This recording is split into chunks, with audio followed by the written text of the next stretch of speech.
Good afternoon, my dear friends. Myself, Shwamishta Krishi. So previously we have discussed in the previous video about the respiratory disorder asthma. So we see the definition of asthma and we see some of the types of asthma and symptoms of the asthma. So now we will discuss about the important point, that is the important topic in the asthma, that is the pathogenesis of asthma. Pathogenesis means development of the disease.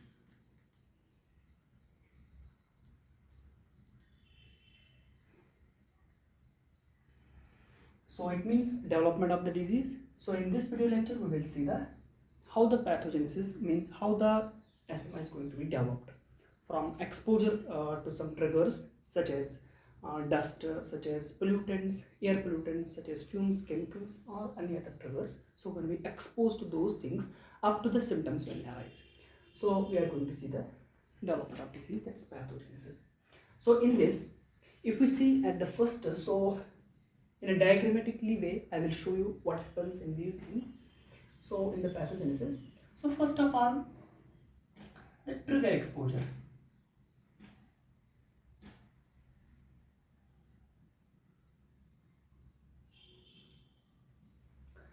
A person is exposed to some triggers. Say for example, a person. So this person has exposure to some triggers. Chemicals, fumes, dander, allergens, etc. etc. So a person, say for example, this person has exposure to some triggers such as dust, chemicals, fumes, dander, allergens, which may be the cause of the asthma. So this person is exposed to these triggers. So after that, so we know that when a person exposed to these triggers, so as these triggers are present in the air, so we are going to inhale the air for our need of the oxygen. So we are going to inhale this. When we inhale that contaminated air which contain these types of things, triggers, so it enters to our respiratory system. In our respiratory system, first thing which will activate, that is our immune system. So next point is the activation of immune system.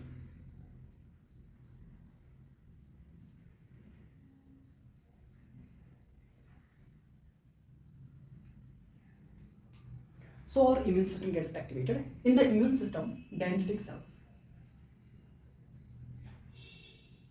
Dendritic cells. In our immune system, dendritic cells get activated. The function of dendritic cells is to represent or present the antigen to the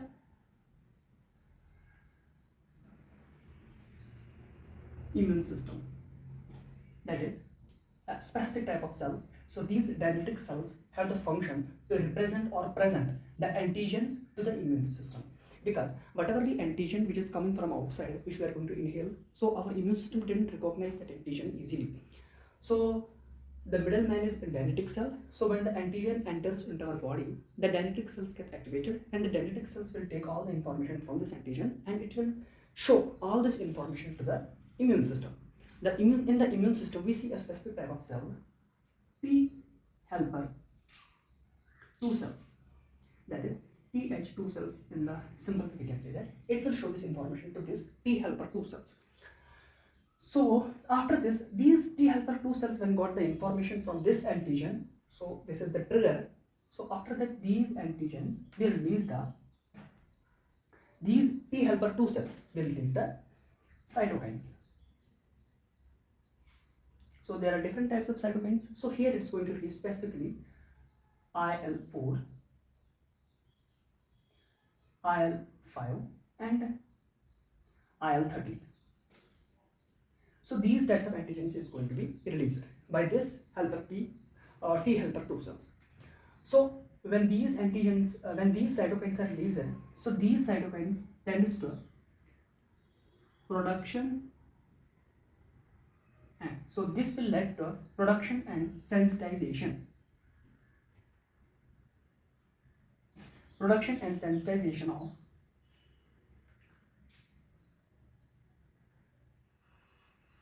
immunoglobulin E. So this will lead to the production and sensitization of immunoglobulin E. So now immunoglobulin E is produced. So after that time only the IgE is going to activate this whatever the Ig that is IgE that has been produced by the letdown of the IL-4, IL-5, IL-13, that is cytokines, whatever the IgE has produced, that IgE will activate the B cells. So this is a kind of cell that's present in our immune system. So now this B cell is going to be produced. When this B cell produces, this B cell will lead to the production of IgE antibodies.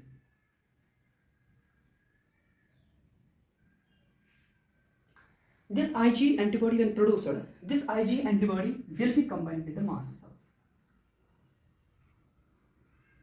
So there is a complex between IgE antibody as well as the mast cells. Now they will be combined.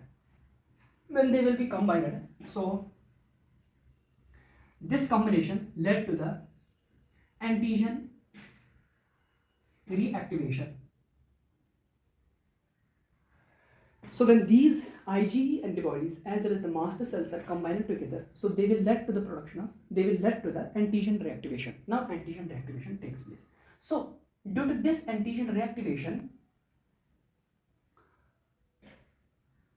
mast cell degranulation takes place. So due to their combination, the antigen reactivation takes place. Due to antigen reactivation, the mast cell degranulation will take place. Mast cell degranulation takes place in the sense means the mast cell is going to release, it is different granules. So mast cell consists of, so it will release leukotrienes, histamines, prostaglandins.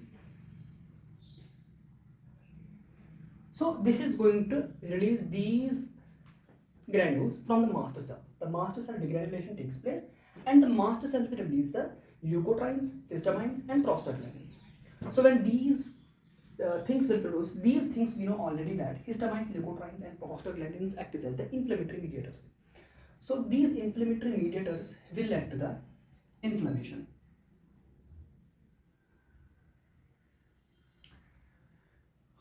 So they will lead to the inflammation. So that time when the inflammation will occur, IL-4. So I forgot here to say these B cells will be produced under the influence of IL-4 cytokine. Under the influence of IL-4 cytokine, these B cells has been produced. So here we see when the inflammation has been happened, so that time after that IL-5 cytokine will come into the picture and IL-5 cytokine will lead to production of the eosinophils.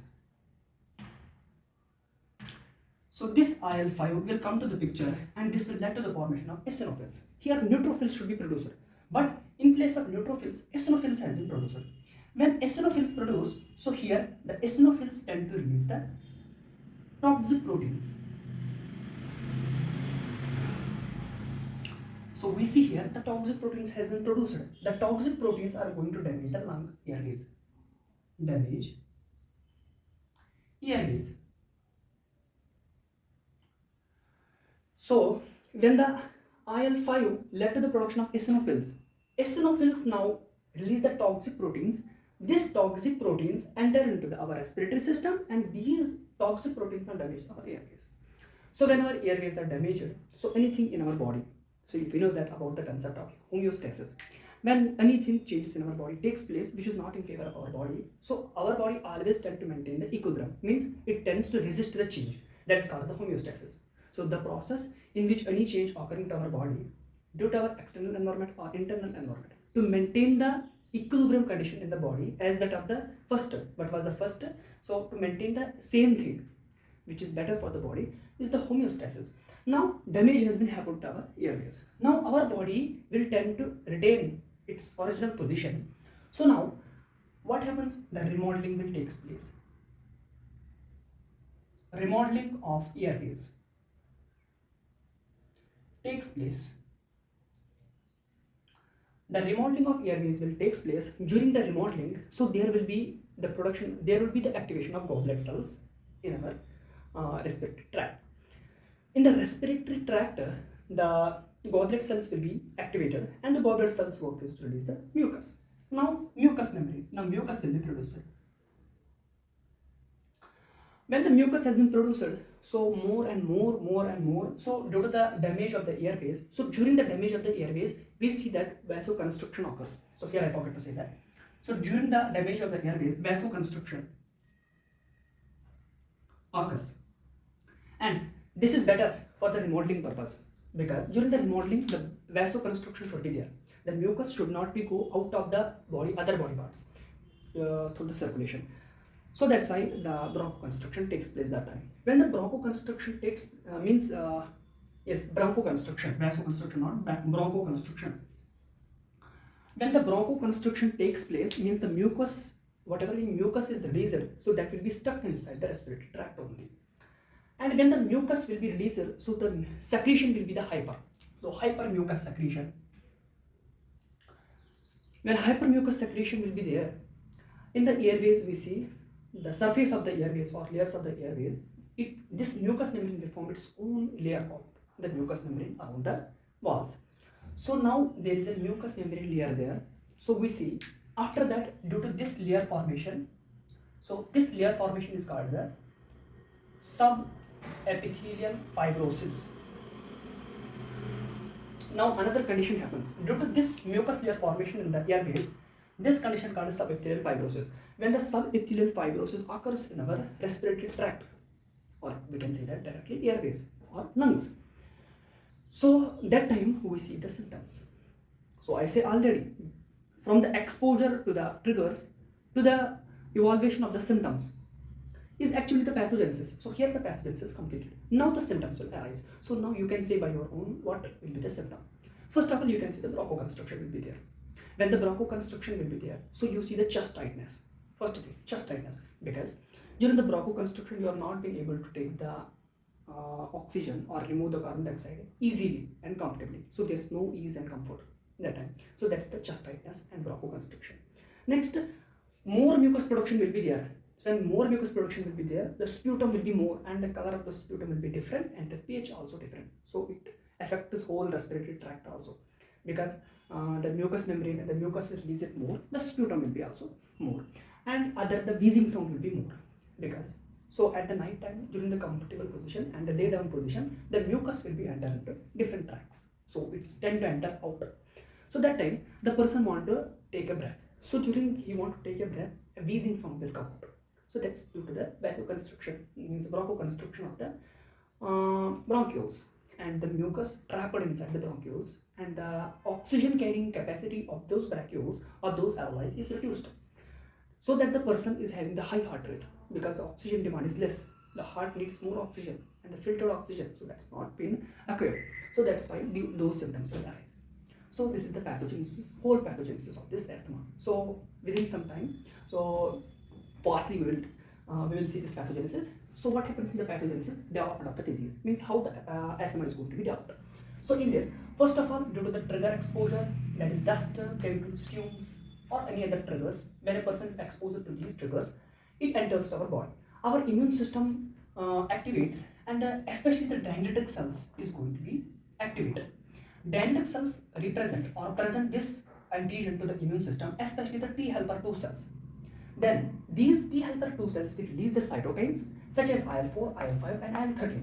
These cytokines led to the production and sensitization of the IgE, immunoglobulin E. Here IL-4 will come into picture. IL-4 led to the production of beta cells. When the beta cells will be produced and the beta cells activated, that time IgE antibody will be produced. This beta cell will produce the IgE antibody. This IgE antibody will form a complex with the mast cells. When they will combine together, the antigen reactivation will take place. Due to this antigen reactivation, the mast cell degranulation will take place. Due to the mast cell degranulation, mast cells release the leukotrienes, histamines, and prostaglandins. So these are histamines, leukotrienes, and prostaglandins are inflammatory mediators. So they lead to the production of inflammation. They will produce inflammation, and due to this, IL-5 will come to the picture. Here IL-4, here IL-5 will come to the picture, and this will lead to the production of eosinophils. Here neutrophils should be produced. So eosinophils will be produced in place of neutrophils due to the IL-5 cytokine. When eosinophils will be produced, eosinophils produce a toxic protein. This toxic protein enters to our airways and damages the airways. So now the airways are damaged, the bronchoconstriction will take place. And after the damage, so body wants the homeostasis condition, so the remodeling of the airways will take place. During the remodeling, bronchoconstriction is already there, so the goblet cells will be activated. So for the remodeling purpose, mucus will be produced more. Due to the mucus production, subepithelial fibrosis will take place. So due to this subepithelial process, due to this subepithelial fibrosis, the symptoms will be arising. The symptoms will be different. So congestion will be there. So chest pain will be there. So any other symptoms like chest pain, excessive mucus production, wheezing sound during the night. So mostly we see the wheezing sound during the night times. So during the asthma cases, and due to the excess mucus production, hyper mucus production, that is subepithelial fibrosis, formation of the layer due to the excess mucus production. So this was the pathogenesis about the asthma. So hope you understand well.